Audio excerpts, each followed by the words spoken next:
Heads rolled across the assembly floor like toppled trophies, and the warrior who should have died stood over them and apologized for the mess while the lords screamed and the crowd forgot how to breathe. That was the end. This is how it began. The trial of Kale Rin showcased the aristocrats at their finest, which is to say at their most bored and cruel. The chambers shimmered with silk banners that pretended to be history, and with chandeliers that pretended to be stars. The lords sat high enough to look like constellations, yet they were close enough for Kale to see the hunger behind their smiles. He stood without chains because the assembly enjoyed the theatrical illusion of fairness. A magistrate recited accusations in a voice that had never once dragged a wounded comrade to safety. Kale had refused an order during the Kestrel uprising. He had disobeyed a direct command to cleanse a block of civilians who were inconvenient to the supply lines. He had chosen the old ways and spared the children. The lords laughed. They called him antique and sentimental and unfit for a galaxy that had outgrown chivalry. He said nothing, because in his family silence had always been heavier than any speech. The creed of the blade did not live in scripture or in museums. It lived in calloused hands and aching joints.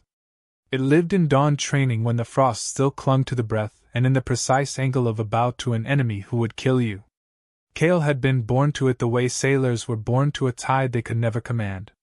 His ancestors had settled disputes with steel and with the rules that kept steel from turning everyone into animals. In the assembly chamber the creed sounded quaint. It frightened the lords less than a child with a slingshot. But the creed had one odd superstition that none of them knew. It insisted that every decision made by fear alone would eventually come to collect its price. On that day the price came stamped as exile. The vote was unanimous, because the lords loved unanimity as much as they loved cruelty. The verdict stripped him of rank, pension, insignias, and privileges. They preserved his life because death would have turned him into a martyr, and martyrs were hard to mock at parties. The escort that carried Kale toward the prison Moon Vera 9 included a captain who kept promising that the old soldier would be comfortable. Kale thanked him in the way a stone thanks the river that erodes it. Comfort seemed unlikely. He still smelled the burning of the uprisings. He still saw the faces of children who had kept their lives because he had disobeyed. In quiet moments he wondered whether mercy had been arrogance wearing a better suit. They tried to correct that arrogance before the transport cleared the outer belts. 2 mercenaries posed as maintenance techs and entered the cell bay with the casual posture of men who believed the future belonged to people who shot first. Kale watched them through the reflection on the port glass and made a show of dozing. The first mercenary lifted a needler. The second checked the corridor and muttered that this would be quick. It nearly was. Kale rolled as the first fired and the needles stitched the wall. He closed the gap and drove a shoulder into the mercenary's chest, twisting the wrist until the weapon clattered. The second swung a wrench. Kale stepped inside the arc, felt the wind of it lick his ear, and disarmed him with a movement so ordinary it might have been a shrug. They lay groaning. Kale leaned against the bulkhead and informed the ceiling that he was growing unpopular. The captain arrived after the noise had ended and saw 2 failed killers on the deck. The paperwork that followed arrived with the speed of glaciers. Exile on Vera 9 resembled a dare from a god who disliked anyone who slept indoors. The moon was cold in the way of old bones. The prison complex squatted under a ghost sky and the wind sounded like a choir of wolves that had learned to harmonize. Kale accepted a gray cell that smelled of disinfectant and loss. He worked in the maintenance hangar because even an aristocracy understood that engines preferred honest hands. He did not speak much. He ran drills each dawn with a bar of scrap metal that weighed roughly like a sword. He kept the creed without witnesses. The guards called him the monk mechanic, and tried to bait him into brawls when shifts turned long, and nothing happened. He did not bite. It is not dignity to fight boredom with fists. He was repairing a heat exchanger when the woman appeared as if she had walked out of the wind. The visitor badge on her collar was legitimate. The station chief was too terrified to approve illegitimate anything. She waited until the noise of the exchanger masked their conversation. She said her name was Lyra and that she had business to discuss. Kale asked what kind. She said the profitable and the dangerous kind, which to her experience were the same kind. Her gaze took inventory the way a quartermaster does. Kale looked like a man who had traded vanity for stubbornness. She looked like a person who had borrowed elegance from a tailor to hide that her bones had learned to duck. Lyra said the assembly had begun to treat public cruelty as a sport. They held parties where they dared each other to invent new humiliations for defeated rebels. She said her sister had been one of those rebels. She said the lords kept a hobbyist interest in poison, which was charming until it was not. Kale listened. He had learned to listen without making promises. She outlined a plan with no poetry at all. It involved returning to the heart of the Empire and rearranging the power that called itself immortal. Her proposal assumed Kale would accept the role written for him by rumor. She needed a symbol. She needed someone the public would watch. The galaxy loved stories. The lords loved to be at the center of them. She intended to use that love to place them in a final act they would not enjoy. Kale asked why she had come to him. Lyra said the obvious reason was that he owed the assembly a debt. The less obvious reason was that he would refuse to kill the innocent to pay it. She needed someone ruled by a law older than profit. He said the creed did not allow vendettas. She said then do not call it one. Call it correction. He asked what she offered beyond rhetoric. She offered routes, disguises, compromised couriers, and the sort of intelligence that sprouted only in minds that never slept. She knew which lord had shipped arms under the cover of famine relief. She knew which lord had celebrated the massacre at Kestrel with a fireworks gala that lasted 3 hours. Her information sparked like kindling in a dry forest. He did not smile. He had left his smiles on battlefields years ago. The capital world of the Celestial Assembly gleamed under the light of 3 suns as if it wanted to prove that opulence could be a form of warfare. Towers curved like glass spears toward the sky, each one humming with the power siphoned from 1,000 conquered worlds. In the center, the assembly hall sprawled across 100 acres of marble imported from a moon so rare its surface now bore a crater shaped like regret. Inside, the lords gathered not for governance but for sport. The chamber smelled faintly of rare incense, expensive perfume, and the undertone of people who had never lifted anything heavier than a ceremonial goblet. Kale had not yet arrived, but his name was already on their tongues, carried in mocking tones as though saying it too seriously would invite some form of contagion. The lords existed in layers of silk and arrogance, each playing the role of their own myth. Lord Venneth lounged on a cushioned platform with the casual poise of a man who had ordered massacres while sipping wine. His smile carried the warmth of a sun that would happily burn you alive if you got too close. Beside him, Lady Aura examined a glass vial of some luminous liquid, rolling it in her fingers as though deciding whether to drink it or feed it to an enemy. Lord Shivan sat with a data visor over his eyes, his fingers dancing on a control sphere that pulsed with faint blue light, occasionally smirking at something only his private network could reveal. At the apex of the room stood Archlord Derrix, draped in black formal armor etched with silver constellations, his every movement calculated to suggest inevitability. These were the architects of the galaxy's current misery, and they wore the title like a crown carved from stolen bones. They convened that day for what they called the Mockery Session, an unofficial tradition where they celebrated their triumphs by ridiculing those they had crushed. The chamber's amphitheater filled with minor nobles, merchants, and sycophants eager to laugh at the expense of others, lest the joke turn on them. Today's entertainment was a parody duel in honor of Kale Rin's so-called stubborn adherence to the ancient creed of the blade. 2 hired actors stumbled onto the floor, one in a cheap imitation of Kale's old uniform, the other dressed as a caricature of a rebel child. The first actor raised a foamed sword, declaring in a whiny voice that he could not possibly kill the innocent because honor forbade it. The second actor responded by falling over dramatically before the fight began. The crowd roared with laughter. Venneth nearly spilled his wine. Aura applauded softly as if appreciating a fine piece of art. Shivan recorded the performance so he could replay it later for his private amusement. Derrix, however, did not laugh. He simply watched, the corners of his mouth barely twitching, as though measuring the distance between mockery and danger. Far from the chamber, Kale was not yet ready to strike. Lyra had led him to a modest hideout in the lower districts, the sort of place where people kept their doors locked not out of fear but out of politeness. She laid out maps of the Assembly's districts, pointing out choke points, ceremonial halls, and private estates. She had the patience of someone threading a needle through a moving target.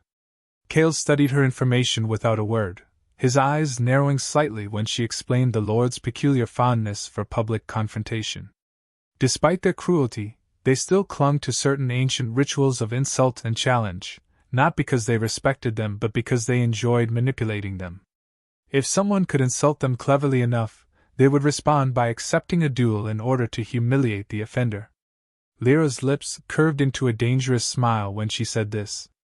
Cale recognized it as the expression of someone who had just found the crack in an enemy's armor. The first stage, Lyra explained, would not be a strike but a bait. Cale would need to step into public view, but not as a predator. He would need to appear as the butt of the joke, the relic they thought he was. This was not a plan Cale enjoyed. Pride was not part of the creed, but neither was self-debasement for the sake of entertainment. Still, strategy required sacrifice, and this sacrifice was merely of reputation, not life. He agreed, with the quiet acknowledgement that if the Lords underestimated him, their fall would be swifter. When the day came, Cale entered a public dueling square wearing a battered coat and carrying a blade that looked as though it had been rescued from a scrapyard. He challenged a minor noble, someone insignificant enough to be seen as safe but high-profile enough for the Assembly's eyes to notice. The duel began, and Cale moved as though each strike weighed him down. He stumbled, missed obvious openings, and allowed himself to be disarmed in less than a minute. The crowd jeered. The noble preened, declaring that the old ways had no place in the modern galaxy. Lyra, watching from the edges, allowed herself a faint smirk. The trap was now baited. Back in the Assembly chamber, the Lords feasted on the story of Cale's humiliating defeat. Venneth laughed so hard he had to set down his glass. Ara proposed inviting Cale to the mockery session so they could ridicule him in person. Shivan suggested they hold a ceremonial duel with him as the entertainment before the next legislative session. Derrix listened without comment. His silence, however, was not the silence of agreement. It was the silence of someone who knows storms do not announce themselves until they break. While the Lords were busy savoring their imagined victory, Lyra was tightening the noose. She reached out to her network, spreading whispers about Cale's apparent decline. In the lower districts, rebels who had once fought alongside him heard the news and dismissed it as an obvious ploy. Among the common citizens, the laughter was mixed with a flicker of curiosity. Why had Cale returned at all? Why walk into humiliation unless there was a deeper purpose? The Lords, insulated in their silken towers, did not hear these questions. Or perhaps they did and dismissed them, as they dismiss most things that came from voices without titles. The morning of Venice's celebration dawned on the capital with a kind of smug clarity, as if the weather itself wished to flatter a lord who believed the galaxy turned because he ordered it to. Vendors set up stalls around the square selling gilded replicas of ceremonial blades and candied fruit shaped like planets that Venneth had acquired in deals people preferred not to discuss. Heralds rehearsed the schedule, while drones circled for perfect angles. On the raised dueling platform, attendants buffed the floor until it reflected the sky. Lyra walked the perimeter as if she were a casual spectator, and Cale waited in the shadow of a colonnade where marble statues pretended the assembly was heir to something noble. The ceremony began with speeches written to sound like thunder but landing like pillows. Venneth appeared in a cloak that had personally offended 3 endangered species. He lifted a goblet and spoke about progress and efficiency, and the destiny of enlightened rule. The crowd applauded in the way people do when they fear silence. When Venneth announced the sword display, his voice warmed because he loved theater that cost other people their dignity. 2 courtiers in polished armor climbed the steps to demonstrate modern technique against the old style. They moved fast and loud, blades sparking, their footwork a dance more concerned with applause than survival. Cale stepped forward during a flourish when everyone looked up to admire the drone formation spelling Venneth's name. He climbed the steps without hurry and stopped at the edge of the platform as if uncertain he was in the right place. An usher rushed over to shoo him away. Cale announced in a quiet voice that traveled farther than shouting that he had come to offer an apology for his recent poor performance, and to request the honor of a ceremonial duel to redeem the reputation of the old ways. Laughter rippled. Veneth waved magnanimously and said the relic wished to play again. The crowd loved magnanimity when it carried the scent of blood. The noble who had earlier defeated Cale in the public square leaped at the chance to humiliate him twice. Stipulations were shouted. The duel would be first to disarm and pin. Veneth leaned back, a smile resting on his face like a cat on a sunny windowsill. Cale lifted his blade, the battered steel that did not glitter, and saluted with a small bow that came from a century no one had bothered to read about. The noble lunged. Cale retreated half a step and let the strike slide past, his parry so economical it seemed lazy. Another flurry, another evasion, and then Cale struck once with the precision of a chisel finding the fault line in marble. The noble's sword spun out of his hand. Cale caught it in midair without looking. For a heartbeat there was silence while the crowd searched for the trick. Then cheers that were not quite cheers, more like a sound people make when their certainty stumbles. Cale set the captured sword on the floor as gently as if it were sleeping. He asked in that same quiet voice whether Lord Veneth would honor him with a contest worthy of the audience. Veneth choked on wine and nearly laughed himself back to confidence. He declared he had retired from such rustic entertainments, but would appoint a champion. No champion stepped forward. The courtiers studied their boots. Cale bowed again and said he would accept any terms that satisfied pride. Veneth could retreat or stand. Pride chose for him. He threw his cloak to an attendant, and ascended the platform like a man who believed he was acting in a legend written by his publicist. He accepted a ceremonial blade whose edge might have been dulled for safety in ordinary times. He did not notice that Cale's battered sword had been sharpened to a whisper. Veneth opened with a feint that was all pose. Cale let it pass as wind. The next exchange showed Veneth was not entirely helpless. He had trained enough to be dangerous to amateurs and to himself. Cale gave him space, let him believe, and then closed with a sequence that looked almost tender until the final cut. When steel stopped moving, Veneth was kneeling with astonishment on his face, and his hand pressed to his throat as if to hold a word there. Cale stood within a breath of him. He murmured something that only Veneth heard, an old phrase from the creed that meant an honorable ending is a debt paid in full. Veneth tried to smirk, could not find the muscles for it, and the sword rose and fell with the merciless clarity of gravity. The head rolled precisely to the platform edge and paused as if asking permission to continue. A collective gasp lifted from the square, and then broke into clashing cries. Those who loved spectacle forgot to be afraid. Those who loved order remembered alarms. Cale did not pose. He wrapped Veneth's head in a stasis cloth, sealed it neatly, and gestured for a courier drone as if he were posting a package. He addressed the square in that measured tone and said that the old ways insisted on returning what is owed to its rightful owners.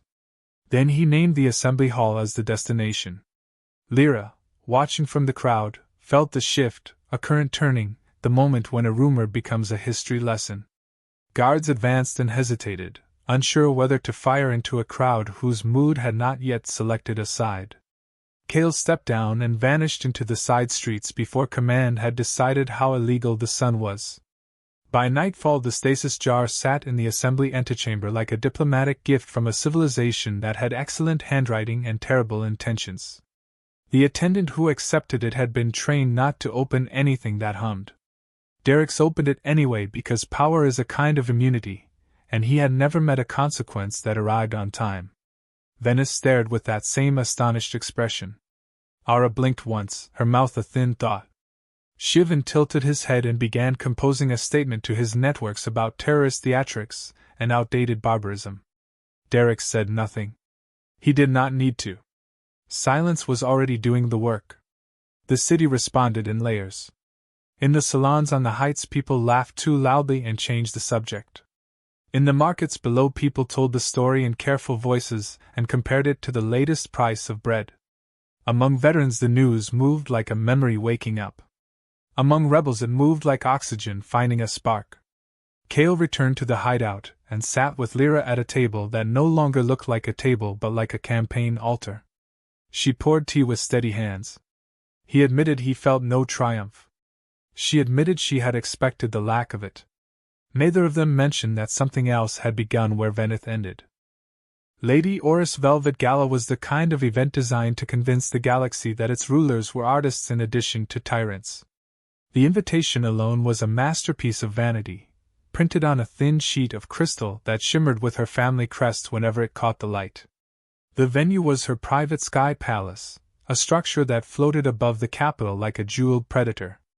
Its windows offered views of the city that were calculated to make guests feel above everything in every sense of the word. The theme of the evening was celebration of refined tastes, which in Oris' world meant food and drink laced with enough experimental toxins to drop an army, each dose precisely balanced to cause either mild hallucination or a polite death depending on her mood. Kale arrived in the formal robes of a minor trade envoy, his hair trimmed and his blade hidden in plain sight as a ceremonial accessory. Lyra had worked her contacts to secure the alias and the guest code, and she moved at his side with the effortless grace of someone who belonged in rooms like this even if her reasons for being there were entirely different from the rest. The grand hall glowed under chandeliers made from the shells of extinct star mollusks, and the air carried the faint scent of Oris' signature perfume, which rumor claimed was distilled from the last flowers grown on a poisoned moon. Servants glided between guests, offering crystal goblets filled with shimmering liquids that changed color as they swirled. Aura herself stood at the center of the room, dressed in layers of black and silver silk that rippled like oil on water. Her hair was wound into a crown of platinum threads, and her smile was a slow, deliberate thing. She welcomed each guest with a kiss on the cheek and a whispered phrase, storing away reactions like ingredients in a recipe. Her eyes swept the crowd and lingered a moment too long on Kale, though there was no sign she recognized him beneath the polished veneer. She gestured to the banquet table where crystal decanters stood like soldiers awaiting orders. The drinks were the true centerpiece of the evening. Each one contained a toxin in trace amounts, meant to impress guests with their hostess's mastery over chemistry and mortality. The tradition was that all guests would drink, proving both courage and trust. Kale accepted a goblet from a servant, swirling the liquid and admiring the way it shifted from emerald to deep violet. Lyra sipped hers with a calculated expression of delight. Aura moved toward them with a smile that promised both warmth and danger. She asked Kale how he found the evening so far. He replied that it was intoxicating in every sense, a line that drew a laugh from nearby guests. Aura raised her glass in a toast to the enduring strength of the assembly. Kale lifted his as well, and at the precise moment before drinking, he stumbled slightly, catching himself on the table. The motion seemed accidental, but in that instant his goblet switched with hers. Aura drank deeply, savoring the taste. Minutes later she was in the midst of telling a scandalous story about a rival when her voice faltered. She paused, pressing a hand to her chest. The guests around her laughed, thinking it was part of the performance. Then her knees buckled. Kale stepped forward with the perfect expression of concern, catching her before she hit the floor. He whispered into her ear the words "the old ways drink last." Her eyes widened in recognition and rage just before the poison took her. The hall fell silent except for the soft shattering of her goblet on the marble. Guards rushed forward, but Kale was already stepping back, letting the panic wash over the crowd. Lyra slipped through the confusion, guiding him toward the exit as the palace security sealed the upper levels. By the time Oris' body was carried away under a white shroud, Kale was gone from the guest list and from the city grid. The death would be recorded as a tragic accident, at least in the official archives.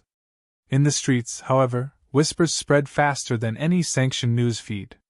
The relic had claimed another head, and he had done it without drawing his blade. Lord Shivan was the first to respond. Unlike Veneth and Aura, he understood the danger of an enemy who could win both in the arena and in the shadows. His retaliation came not with swords or poison but with the weapon he trusted most: information. Within hours, every public and private holoscreen in the capital lit up with Shivan's face. His voice was calm, clipped, and cold as he declared Kale Rin an enemy of the galaxy, responsible for multiple assassinations and acts of terrorism. He broadcast heavily edited footage from Venice duel, splicing angles to make Kale appear to strike without provocation. The bounty he placed was large enough to tempt even those who despised the assembly. The broadcast reached Kale and Lyra in a safe house hidden in the underbelly of the capital, a place where the walls sweated and the air carried the scent of rust and ozone. Lyra watched the feed without emotion, her eyes fixed on Shivan's careful manipulations. Kale studied the details, noting how Shivan used fear like a craftsman uses a blade. This was not a man who sought to outfight him. This was a man who intended to outmaneuver him through public perception. The creed taught that a warrior's fight was as much about mind as muscle, and Kale knew he would need to face Shivan in his own arena. Before they could plan the next move, Terran's soul reappeared. He arrived with the air of someone risking much, though Kale suspected the risk was measured to the decimal. Terran claimed that Shivan was setting a trap, using the bounty as bait to draw Kale into a controlled space. The target was a private maintenance hangar on the eastern edge of the capital, a place Shivan used to service his fleet of drones and maintain his cybernetic augmentations. Terran said the hangar would be heavily guarded but that there was a window when Shivan himself would be present for calibration work. Kale listened without interrupting. Terran offered codes, guard schedules, and an entry route that bypassed most surveillance. Lyra remained skeptical, reminding them both that Terran had not yet chosen his final allegiance. Kale nodded but pointed out that information like this was either a gift or bait, and in either case it could be used if handled correctly. They agreed to act, moving before Shivan could tighten his net. The journey to the hangar took them through industrial districts that seemed half abandoned but never truly empty. The air here was thick with the tang of machine oil, and the streets echoed with the distant hum of automated systems. They reached the hangar during the appointed window, slipping inside through a maintenance hatch. The interior was vast, lined with racks of drone chassis and walls of glowing data cores. At the center stood a raised platform where Shivan, stripped of his public armor and visor, worked with surgical precision on the neural links that connected him to his network. Kale approached silently, blade in hand, watching the subtle tremors in Shivan's hands that betrayed over-reliance on augmentation. When Shivan finally looked up, Kale was already within striking distance. The Lord tried to trigger an emergency shutdown, but Kale cut the control conduit in a single motion. Sparks cascaded across the platform as the lights flickered. Shivan reached for a sidearm, but his limbs betrayed him, faltering without the constant calibration from his systems. The decree arrived before dawn as if law could slip under doors like a draft. By order of the Assembly, all public duels were banned and any act that resembled a duel would be prosecuted as insurrection. Posters bloomed across walls the color of damp parchment. Herald drones read the proclamation in a voice that pretended to be merciful. The message was obvious. If you could not win the game, you ended the game and declared yourself the referee. Kale read the words from the shadow of a closed bakery and felt the turn in the air the way hunters feel weather through their boots. It was a tidy trap. Strip away the stage and hope the audience goes home. But the audience had already learned how to watch without tickets. The band drove Kale and Lyra into the veins of the city where the maps thinned and the rules were written in chalk that rain could not wash away. They moved through workshops where sparks flew like fireflies and through basement infirmaries where nurses exchanged jokes with men missing pieces of themselves. Kale spoke to veterans who had sworn never again and to dockers who had never sworn anything because their hands were always full. He did not promise victory. The creed would not let him. He offered instead a chance to stand in the open and remember what it felt like to be human in a system that measured people in units of profit. Some laughed and asked whether honor could deflect plasma. Some nodded without speaking and handed over spare parts, bolt cutters, a child-sized mask that one father pressed into Kale's hands as if passing a relic to a priest. Derek's responded with the sort of elegance he reserved for executions. Patrols doubled in the markets and tripled near the assembly. The broadcast loops ran stories about how dueling was a barbaric remnant that endangered families. Priests under assembly stipends delivered homilies about order and harmony while their eyes avoided the security officers posted at the back of the halls. Lyra kept a ledger of who had vanished into arrest lists, and who had slipped free. She once said that a resistance lives on lists. Keep the right kind and you build a bridge out of chaos. Keep the wrong kind and you build a gallows. Terran's soul returned to them like a coin coming up heads out of habit. He had the careful look of a man carrying a bowl of acid and pretending it was soup. He said Derek's had sealed the inner courts and was consolidating the houses that owed him favors. He said the Archlord would not wait. A public reckoning was scheduled for 2 nights from now inside the assembly itself. Officially it was a memorial for Veneth and Ara and Shivan and for the virtues they had represented, which was almost funny if you liked jokes salted with ash. Unofficially it would be the night the assembly declared Kale dead whether or not the body cooperated. Terran said he could walk Kale through a service corridor used by caterers and comfort singers. He could get him into the hall for a final challenge before the band could be interpreted to forbid lamentations. Terran almost smiled at his own cleverness. Almost. Lyra watched him as if he were a painting that might be forged. She asked what Derek's gained by inviting an enemy into the Corps. Terran said spectacle and closure and precedent, all the things that rulers love when they want to turn a man into a lesson. Kale asked what Terran wanted in exchange for the key codes and the route. Terran said he wanted a future with breathable air. He added that he preferred not to be beheaded by whatever came after the assembly if it was not the assembly. Kale thanked him with the steady politeness he reserved for thunderheads. When Terran left, Lyra unrolled a map and placed a pin at the service corridor. Then she placed a second pin at a rooftop 3 buildings away. She said the first was the route Derek's expected. The second was the route Kale would actually take. It rained the night before the memorial, a rain like a rehearsal for grief. The streets shone and the reflections looked like a city haunted by a brighter city above it. Kale and Lyra climbed iron stairs to a garret where 3 former engineers were assembling a surprise from scavenged signal gear and a child-sized projector. The device had the rough grace of a stray dog. Lyra explained the plan. If Derek's wished to control the stage, they would build another stage above it. Kale would attend his own arrest in the assembly while Kale would watch from a neighboring roof. It sounded like a riddle until you saw the projector cough to life and paint a 3-dimensional version of Kale on the empty air with enough presence to fool a guard who had not slept in 2 nights. The engineers laughed for the first time that week when the hollow Kale bowed to them with exaggerated courtesy. The memorial drew crowds that shivered with curiosity. The assembly hall glittered with hanging gardens and waterfalls that were louder than the whispers of the gathered nobles. Derek stood at the center of the circular floor wearing formal armor that had seen less combat than the average kitchen pot. Behind him a wall-sized screen showed softened portraits of the fallen. Veneth smiled as if he had never ordered a throat cut. Ara tilted her head as if she had patented kindness. Shivan stared with cool authority that computers are so good at simulating. Derek spoke of steady leadership and the need to prioritize safety over the temptations of primitive spectacle. He did not speak the word cowardice, but he let its shadow fall across anyone who might disagree. At the appointed minute, Terran guided 2 guards toward the service corridor, his voice pitched just right to sound officious without being suspicious. The decoy Kale arrived wearing a simple cloak and carrying no visible blade. He walked with the deliberate weight of a man who intended to carry the consequences of his choices himself. To those who knew the creed, his walk would have been a signal. To those who did not, it looked like stolid fatalism. The guards brought him to the center of the hall, and the crowd hushed with the relief of people who sensed their narrative heading toward a neat ending. Derek smiled with the graciousness of a host who intends to poison the dessert.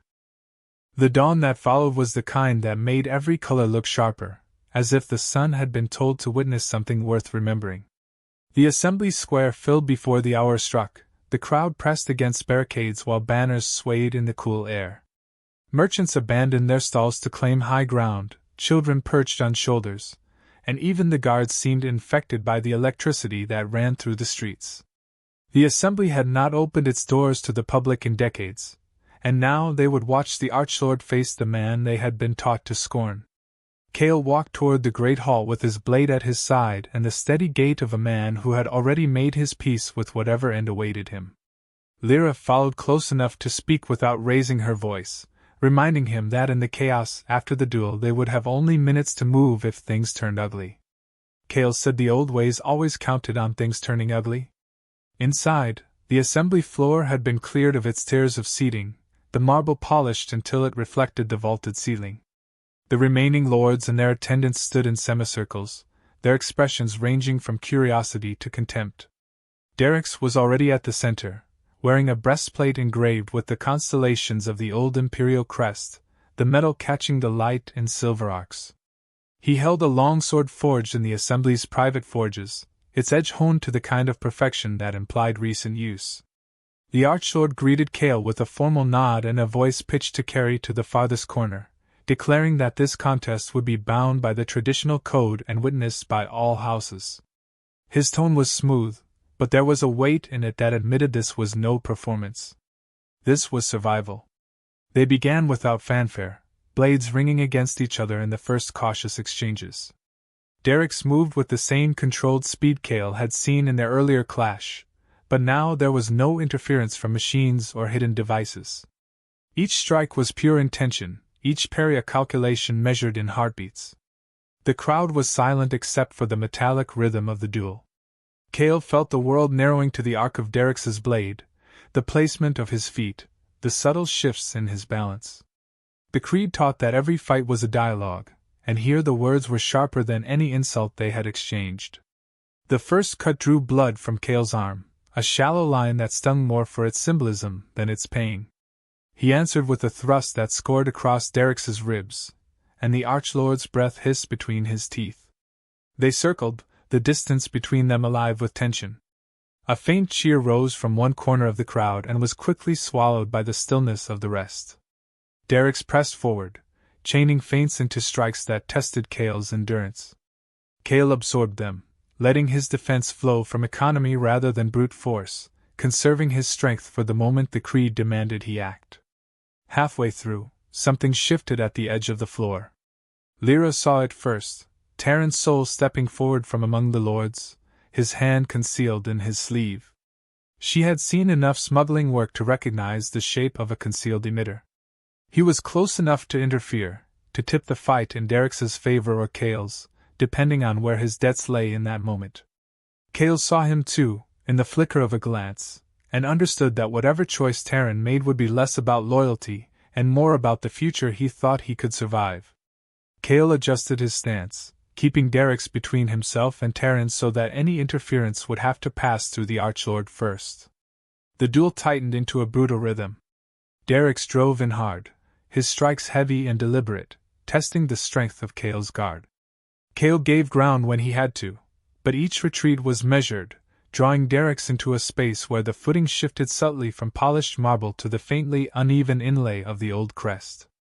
It was a tiny change, enough that a foot placed wrong could cost balance. The moment came when Derrick's heel caught on the edge of the inlay.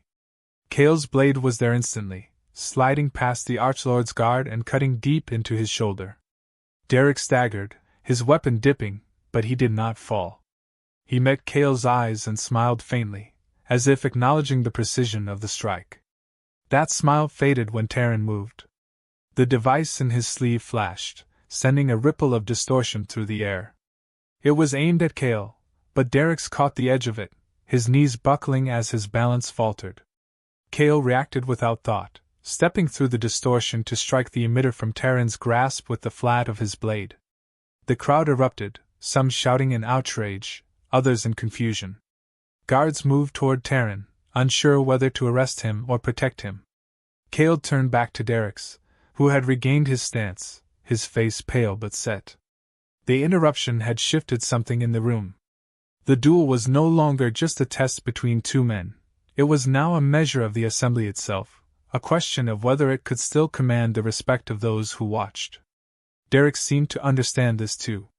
He came at Cale with renewed focus, abandoning some of his earlier caution. The strikes were faster, sharper, the kind that either ended a fight or ended the fighter. Cale met them with the patience of a man who knew the tide would turn if he held the line. And then it did. Derrick's overextended, his blade angling just a fraction too far. Cale stepped inside, twisting his wrist to disarm the Archlord. The sword clattered to the floor, Cale held his own blade at Derrick's throat, the point steady. The crowd leaned forward, the air thick with expectation.